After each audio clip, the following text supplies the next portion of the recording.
Hey guys, it's Matt. I know it's been a while since I posted a video, a few weeks. Um, Apologize for that. It's time has been very limited for me as I'm trying to finish up my last few rotations. Um, I have two more to go, but I just haven't had time to post up more videos. But I wanted to get this video out. Um, and I also apologize for my smoke detector if you happen to hear it. I try to take the battery out and it's still beeping. So hopefully it's not too distracting. I've been used to it living here. So I just realized I didn't want it to be too distracting on the videos. Hopefully it's not. But I wanted to get this video out on my personal journey, my story. Um, I know it's time where CASPA has just recently opened. April 2017, and I know you guys are plugging away at that. If you haven't submitted your application yet, try to get it done soon. It doesn't have to be too early. I submitted my application the first week of June, so uh, just the sooner the better, as I said in previous videos. But going back to when I was in high school, okay, I'll go back to the beginning, um, and I'll be the first to admit that I wasn't one of those people who kind of just came out the womb wanting to be in the medical profession. Okay, I wasn't thinking about that at all. Actually, in high school, I wanted to be, in my senior year of high school, I caught the acting bug and I decided I wanted to go to college for acting. And that's what I did. I started college going to school in New York for acting. And I was an acting major in New York for a year and a half, and it was great. It was a great experience for me. I saw a lot of great things, a lot of great experience. I was living in the city, um, and I was living that acting life as a student. And my mother kind of talked me into getting out of that. She didn't want to be paying for an acting degree. She told me you don't have to have a degree to be an actor, and she pretty it made sense, and it's something that I could always go back to or do without having to pay so many thousands of dollars for an education for a job that's not guaranteed. So I transferred to Connecticut, where I'm from, and I got my undergrad at the State University for communications. Okay, so I went from New York to a more campus style college in Connecticut, and it was a great experience as well. I had a great time. I probably had uh, too much fun, and I just didn't really have any goals. I just had a I was going to school for communications, and I realized while I was in undergrad, something came to my attention, and to make a long story short, I had a opportunity once I finished school to do a business venture with a group of people as soon as I finished undergrad. So I assumed that I was already going to be working, doing something, and making money after I graduate undergrad. So I really, I was just going to school for communications, but I really didn't, I didn't really care. I was just going to school for fun. I was going to parties and hanging out with friends and just having a good time. If I didn't feel like going to class, I just didn't. And I just, I wasn't really focusing on my grades, and my GPA reflected that. Um, and yeah, I, my GPA coming out, as I mentioned in my other videos, was a 2.45, um, and I just wanted to pass my classes just enough so I could graduate and move on to the business venture that I had planned to do. So um, I I finished undergrad.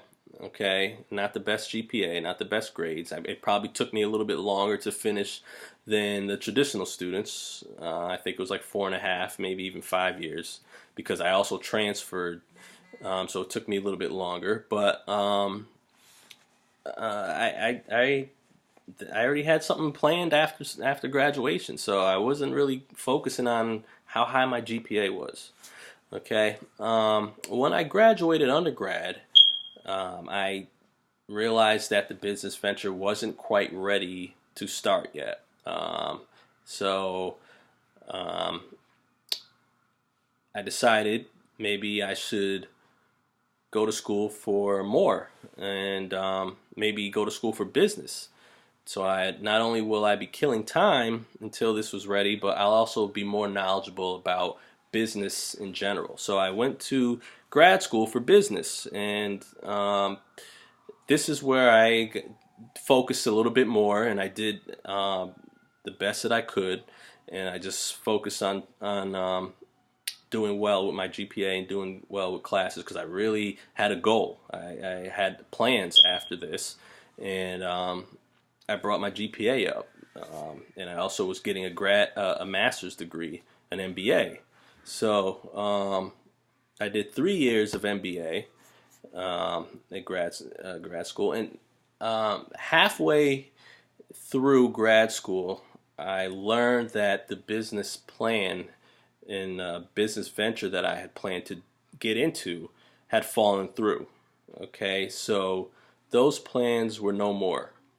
So here I was going to school for business, grad school for business, and now I don't have any plans after I finished grad school. Um, so I was a little bit upset about that, a little bit bummed out, and luckily, my one of my professors in grad school, in my last semester there, um, also mind you, during this whole time I was working part time in a casino. I was working part time at the casino in my home state. Okay, so I was doing that just to on the weekends, just so I could have some spending money while I was in grad school. So my one of my professors knew that I was working in a casino. She knew that I was getting this master's in business, and she had an opportunity for me to teach at a community college in the local area. They were looking for somebody with education as well as casino experience and some business experience, and they were looking for somebody who could possibly teach in their community college. And so she set me up with the interview, and luckily I got a job teaching right after completing my master's for grad school. So here I am. I'm young. I'm in my mid 20s and early to mid 20s, and I'm teaching at a community college. I was on cloud nine. I was teaching business related classes. I was also teaching public speaking. I was teaching a number of classes, and I felt that I had a career. I had this career going, and I had something that came about despite having my other plans um, ruined or canceled. So I'm teaching people that kids that are my age or younger, or even some students that are older than me. I'm teaching at this college, and it was great. And I did that for 3 years, and this was in the mid 2000s. So this is when the economy was really bad. Okay, and lo and behold, the school that I was teaching at, the school's been open for 100 years. Decided that they were going to close, and they were going to lay off everybody and teach all their students out. All the students would finish their degrees, and then they would close the school altogether. So this was another setback that I had to face. So this is something else that just happened to just get in my way. I felt like I was done with school. I felt that this is my career. I'm teaching, and I'm doing well for myself. And now I have to come up with another plan of action. So, um, once I finished teaching there, I had to, I didn't really know what I was going to do. Um, so I was just, researching online. I was researching careers. I was just looking up just, anything that related to my situation. Because unfortunately, it's hard to find, at the time, nobody was hiring full-time teachers. Um, and I also felt that teachers don't get paid as much as they should be getting paid. Okay, they do a lot of work, and um, I just felt that the salaries didn't really compensate from the actual work that teachers do. So I wanted to do something more. I wanted to do something bigger, and I saw online that a lot of the careers were medical related.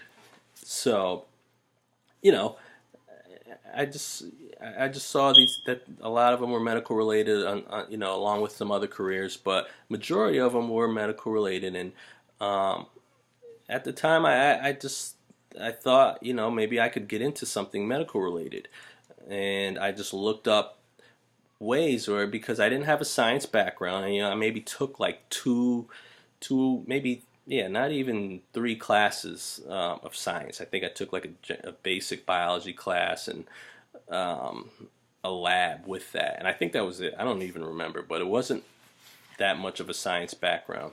So I looked up where you can take all the science courses you needed to and apply to, um, whether you want to apply to med school, PA school, wherever. And this is where I learned about the post-bac programs. And I found one at Northeastern University in Boston. I applied to it, and I told myself, if I get accepted, I'm going to go for this. Okay, I felt that I was still young enough, fairly young enough, to pursue a career in medicine. And that's what I did. I got accepted, and I told myself, once I go for this, I'm going to try my best to. I was just going to go for a 4.0. If I could pull off a 4.0 in these pre-med classes, I felt like I had a chance to get into a school, whether it be PA or what have you. And while I was in the program, I got accepted. While I was in the program, this is where I learned more and more about PAs. Half the students that were in this program were either going for um, med school, and the rest were going for PA school. And I learned more about PA school. I learned about the length, the time it takes to complete, the the lifestyle, and everything about PAs while I was in this program. And I was started to get more and more drawn to um, the PA profession. And me being an older student I felt like I was going to be pursuing this a little bit older than the average student. I felt that PA school was probably the best option for me, financially and time wise. Um, and like I said, I'm not gonna say, oh, I came out the womb wanting to be in the medical profession, but I developed a passion um, for the medical profession once that I saw that this was tangible and a possibility for me to achieve. So that's what I did. I went into the pre-med post-bac program, and I did my best. I didn't get quite a 4.0, but I got I forgot what it was. I got maybe a 3.6 GPA in my post-bac program. Don't quote me on that, but it was around something like that. I think it was like 3.6. And this was like, I had came a long way from where I was in undergrad to where I was at that point. So I looked up whatever it took to get it accepted into the PA program. At first and foremost, I was just focusing on um, doing well in my post-bac classes. And at the same time, while I was in these post-bac classes, I was volunteering in the local ERs. I was in Boston, so there was plenty of places that I could volunteer. I volunteered at Boston Medical Center in their ER, and I was just trying to absorb as much as I could. Um, when I realized that PA school was definitely what I was gonna be doing, and what I was not gonna um, what I was definitely gonna do it. I was gonna not take no for an answer. I was gonna keep pursuing it until I grew old. When I made that choice, I went and tried to grind it out and do whatever I could to fulfill requirements. So um, I was taking. I think what I didn't take in post-bac was I took all. I took all the science courses needed plus physics, um, but I didn't take anatomy and physiology. I didn't take that, so I took those. I took those in community colleges, and it's all right if you haven't fulfilled all your prereqs. It's fine to take it in a community college as well. Even if that means, as long as the school is accredited, it's fine taking any courses in a community college if you need to fulfill any requirements. And I took anatomy 1 and 2 during the summer. I did that in 2 months. Okay, these were rapid courses. I had to do everything fast because I really wanted to get started. I thought, okay, PA school is going to be average about 2 years, so that's not a long time. But in order to get to those 2 years, it took me several years to meet the requirements. Okay, I went to, I took the prereqs, and I also needed to get some healthcare experience. So I had to do that fast. And I learned from my other videos that EMTs were looked at pretty highly from PA programs, and so that's what I did. And I looked up a rapid EMT course, and I got my certification in 5 weeks. Usually it takes a period of several months to a year, but luckily I found something where I could get my EMT certification in 5 weeks, and that was pretty much 4 days, 8 hours of EMT courses. Okay, not only that, I needed to get the hours after that to start, to fulfill requirements that schools want you to fulfill. You needed a certain number of, you all know that you need a certain number of healthcare hours. So I was kind of in a rush. I had to do everything. That was a pretty brutal year for me, a couple of years, trying to get all my prerequisites in line, along with getting all my healthcare hours. Um, as I mentioned in other videos, at the same time, I was also shadowing a lot of PAs at that time. So that was a pretty brutal year for me. I got my EMT.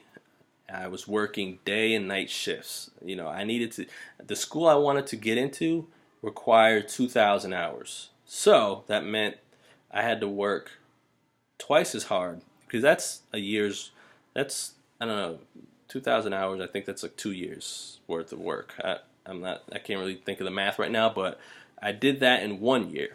Okay, I was volunteering at 2 different ambulances, and I also was working.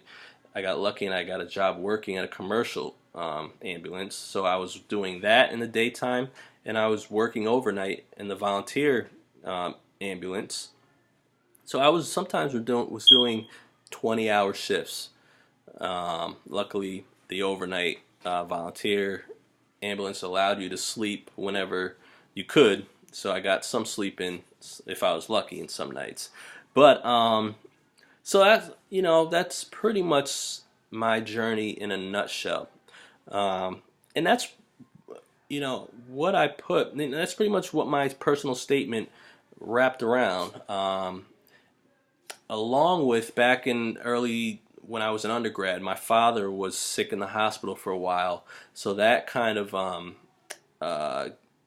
hindered some of my grades as well. But when I tell people about their personal statements, if they want and they want me to review their personal statements, you want to have your story. Okay, you want to be able to just tell your story.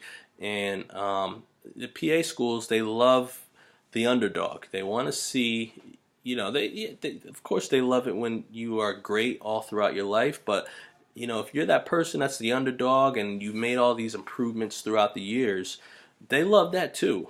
And they want to hear what happened and what took place in these times to make you to make you make this decision to turn to the PA profession. So that's what I say. Just be honest and tell your story. And here I am right now. I'm still not quite there. I'm almost finished, but I would say the process from when I really wanted to start PA school and go to PA school, the process took me about 7 years to overcome my bad GPA, which was 2.45. Granted, I brought it up a little bit with grad school, but when I decided to pursue my career, a career in medicine, the process took me about 7 years. Okay, and including this is the seventh year, and I'll be done in 2 months. And it's not some. So what I advise for you younger people, try to start early. Try to start, after high school, you can go to undergrad for whatever degree you want. But try to take some science courses here and there. That way you're not really pressed afterwards to try to fulfill all the prerequisites. So, if you want to get a degree in music or art or something, that's perfectly fine. They like to see well-grounded applicants.